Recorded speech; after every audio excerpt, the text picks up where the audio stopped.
Fazedor maybe? Japan is simply the best place in the world for vinyl.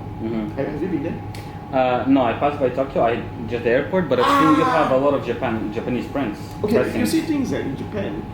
Okay, I'm going down to Tokyo on next Thursday. Okay. Right? Tokyo have 140 record stores. Wow. Oh my god. Tokyo alone have 140 record stores. That's crazy. Okay, another one, Osaka, right? Osaka should have something close to 70 record stores. Okay. Excluding Kyoto. Yeah. Right, excluding Kyoto. Osaka, yeah. So the thing is that if you're going to drop at the train station, it's 25 record stores this way, and another 15 this way. That is on just one location. But people who collect vinyl must always remember what's the motivation, right? Personally, it's the music. Yeah. Right. and okay, for example, vinyl, right? Some of those can go up to thousands of dollars. Yeah. Right. But why is it so expensive? Well, some of it became like collectible items, just like coins or cars or anything. Really. Yes. It's expensive because it's rare. Yeah. It's hard to find. Yeah. And why is it rare at a time whereby vinyl is actually the mass medium? Yeah. Good question. Well, the music probably stopped that good. It didn't sell a lot. Okay, you see the thing, for example, the other day we had a good laugh, right? There was this copy called Roof, this band called Roof, right? Recently they did a reissue. I think I still have a copy there, a reissue there, right? It's French synth pop. Okay. It's like what do you call it? It's something like Kraftwerk doing a Pet Shop Boys back in the 80s, 1985. Yeah, yeah. Right? They sold 50 copies. Why did it sold? Only 50 copies. Yeah. But of course, you went on and become some sort of sought after because of the rarities. For people who collect vinyl, basically there will be three of that element in you. Yeah. The first one, you're a music lover. The second one, you're an audiophile. The third one, you're a stamp collector. Yeah. Right? Now, oh, I'm a music lover. But you know, if you're a music lover, music is music. Listening from digital is the same. There's no difference there, right? But then with even to the tiniest satisfaction saying that, look, it sounds better. No, that's an audiophile. But then as you move along, it's like saying that, you know, I have every Jefferson airplane, right? I love Jefferson airplane. I need to have all. And you know, there's this really shitty album. Like I said, it's so shitty that probably it's rare right now. And you know, I need to have it. And the satisfaction for having that is so much greater than anyone else. Yeah. Anything else, because things the rest is quite common. So things that by that nature, there has to be a stamp collector thing with you as you go along. So what's your favorite record of all time? Do you have just one, or? It has to be Duran Duran 7 and Reggae Tiger. And the thing is that why that is the most valuable, well, you know what, if you go to some place you probably find it for $5. That copy that I have was a used copy that we paid $5 back in those days. Scratch, shitty condition, signature all over and stuff. You see, the thing is that what makes it valuable is actually the memory attached.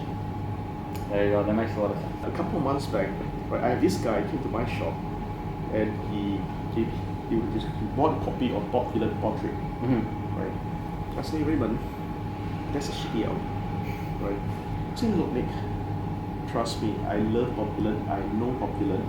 I love him so much, I named my kid Dylan. But why Portrait? That's my favorite album. Yeah. I'm saying, but why is it your favorite album? That's the first album I heard, I bought. The music is always made for kids and youth. Yeah. Always, right? And these kids will grow up to sing praise to these artists. Oh, they inspire me, right? So 4 to 5 years ago in Asia in general, most of the shop will probably be doing things like used vinyls. Probably you go to a shop with AC/DC, ABBA, right? B, your Bob Dylan, your Beatles. C, your Carpenters and your Clash, right? D, your Dolls and your Dire Straits. There wasn't actually a lot of choices for the 38 and belows. I mean, there are, but not exactly in the broad form. So things that, especially if you're looking for something that's non-mainstream, like punk, hip hop, Yeah. indies. There's not exactly a lot of shops that cater for that particular crowd. If shops are not catering for that crowd, why even bother about buying the reissues and the new releases that actually that encourage what do you call it, a revival in Asia, or in fact the world. Makes sense. But tell me more about your shop. When did you start it here? I started about 3 years, coming to 3 years. Okay. And what was the reason? About 5 years ago, I have other retailers asking me that question, saying there is a resurgence of vinyl, vinyl resurgence in the West, in US and UK. But why? But why not in Asia? You still have the same old farts, digging through boxes week by week. There wasn't actually what you call a new addition to the crowd, right? I think, look, simple, as what I mentioned earlier, because shops are not catering for the new blood. There's youth that have old souls that love the classics, but in general, it's a saying that One Direction, right? Justin Bieber, if they want a vinyl, they would probably want vinyls of their idol today. Music shops around the world are closing by the day. Why are we blaming the people for not buying? Because I think that look, if a customer that walk into a music shop, a person that walk into a music shop, what does he want? He wants music. But the thing is that if that's the one that I'm looking for, you don't have it, the customer walk out. Yeah. It's not the fault of the guy, it's the fault of the shop. There are things that a shop can provide that online couldn't. You see, the thing is that it's like saying that, could you remember your first vinyl that you bought? Okay. Could you remember your first download? If later on you're going to buy a piece of vinyl, 10 years from now, you'll probably still remember that piece of vinyl. Yeah. The memory attached. That's true. But the thing is that you see, once you download, it's free. There's no effort there. You don't feel for it, right? Sometimes memories makes the music sweeter. But it's true. Now I think about it. I have about 300 records at home, and when I look through them, when I play something, every one that I take out, I could tell you where I got it. Every single one. You see the thing is that I got it there, there. Exactly. There. You see the thing is that if you go through a physical process to hunt them down, pay them, there is a memory. But the thing is that once you buy it online, it comes through the mail. But you just have the satisfaction for probably a day. And you see, one of the beauty of vinyl, especially old vinyls, right? It's a hunting process. You see, there was once a guy came to my shop, right, and he found a piece, and he told me that I've been searching for this piece for the longest while. How long have you been searching this piece? 23 years. 23 years. Yeah. I mean, look, 23 years. He could have just called it anywhere else online. Yeah. But where is that fun about that search? If you're a music lover, sometimes as it goes along with online and all this cheap thrills, right? Yeah. You will actually end up losing more interest in music because everything will become very effortless. It's just like digital, right? The thing is that digital, you know what? You could actually download 500 songs today. Yeah. Listen to 500 songs for a week, delete the 500 songs by the end of the week, and pump in another 500 songs. But where's the emotion attached to the 500 songs? Because relatively, there was no effort there. The demographic of the store owners in general aged, right? If most of them, if let's say they don't look for all the new music, right? What's relevant today? What makes you think that your shop will be relevant for that age group? Yeah. Right. So basically, I think you know what? I'm not going to bring Black Keys. I'm not too sure about the market of Black Keys. You know what? I'll bring Black Sabbath. And that's basically what's happening in Singapore or quite a bit of Asian countries as well for that particular models, right? So I think that everybody has adopted very much of a defensive approach, right? Look, if music fans can't find the things that he wants, you know what? No choice.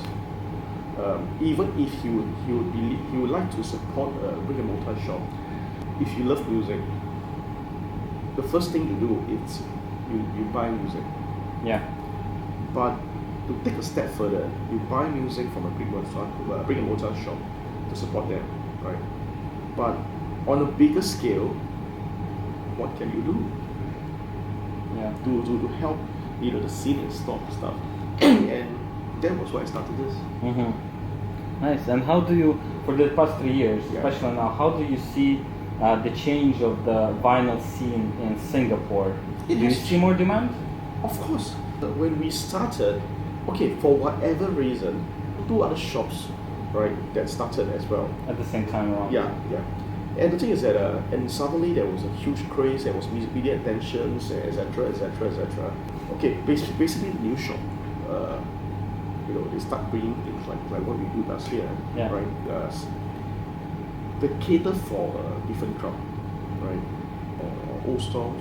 They came to me and saying that, what exactly is your formula for, to revive this? I think very simple. Bring things in, take a risk, bring things in that appeal to the youth. Yeah. Because things that any band, right? Led Zeppelin. You know what? Most of the old guys would have Led Zeppelin by the time by then. And the thing is that they only have, or most classic acts will only have that many albums for you to look onto. If the scene don't bring in a new generations of music lovers, there wouldn't be a scene. True. Yeah. And what do you think is the future for Here Records, for your shop, and for vinyl in general? Let's say 5-10 years from now, what do you think is gonna happen? Is it going to keep growing, or maybe it's gonna stabilize? Or it's tough to say that actually. It's really tough to say that. How do you predict the revival? Yeah. Because the thing is that relatively, I came at a time where there's no such thing as a revival in India, right? I didn't predict one. I came in with the intention to create one. Yeah. Right. By giving something fresh, right, instead of the staple titles. Then the second one, he's saying that, Nick, you think that it's a bubble? Yeah. That you'll burst one day. Of course it's a bubble. He said, of course it's a bubble. But then that bubble lasted 15 years in the US. There you go. Right? Yeah. It lasted 15 years in the US and it is still doing very, very well. Right? You see, the thing is that the bubble, right, it will just burst. But the thing is that, you see, I was a couple of months back when I was talking to one of my friends who did articles on the music scene in Singapore, and he was asking my opinion on this, and it was quite shocking to realize that the growth of vinyl in America last year is 50%. Yeah. Right. And the year before that was the same thing. That's it, right? And relatively, digitals, okay, CD went down by 30%. Yeah. Right? Now, the thing is that there will be a generation, there will be still followers that wanted a thing called physical formats. Yeah. Now, vinyl, CD, right? The median age of record shop owners is a bit older, and a lot of them have a difficult time selling newer stuff because they don't know if there's a market for it. So in your case, how do you choose the records that you put on your shelves? I listen, right? Everybody who owns a record store or works in record stores are music elitists, right? Yeah. But the thing is that there has to be a line to be drawn. Like, you see things that you have to balance commercials with what you like, right? Yeah. Because things that, okay, if of course to a certain extent it's curated, definitely, right? But the thing is that the question is curated for me or is it curated for you? If let's say it's curated for me, then the thing is that my personal preference would actually take that shop and draws a certain crowd. So personally, there is no such thing as bad music. Right? It's only a matter of appeal. Yeah. Right? So things that because things that you see, for example, people ask me, Nick, what do you do with your old stocks? There's no such thing, dead stocks. There's no such thing as this stock. Any album is made and produced for a reason. Yeah. Right? They will cater for someone. It's about telling that someone, I have it. That's true. Makes a lot of sense. Alright, man, thank you Alright. so much for all your answers.